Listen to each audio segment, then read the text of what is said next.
స్వయంగా తయారు చేసుకోవడం ఎలాగో నేర్చుకుందాం.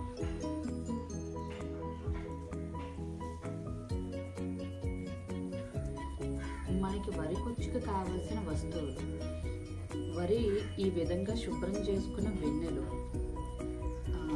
ప్లాస్టిక్ తాడు, కత్తెర, ఈ విధంగా కట్టుకున్న తాడు. ముందుగా ఈ తాడుని బొటకన వేలికి ఈ విధంగా చుట్టుకోవాలి. అదేవిధంగా రెండో బొటకన వేలికి ఈ విధంగా ఈ తాడుని చుట్టుకోవాలి, మనకి టైట్గా ఉండే విధంగా. ఇలా 4 దానిపు వెన్నెలను తీసుకుని ఈ విధంగా మడిచి కింద నుంచి ఈ విధంగా పెట్టుకోవాలి. తర్వాత ఇంకొక 4 వెన్నెలు తీసుకొని దాన్ని వరుస క్రమంలో సమానమైన పొడవు ఇంచుమించులో చూసుకుంటూ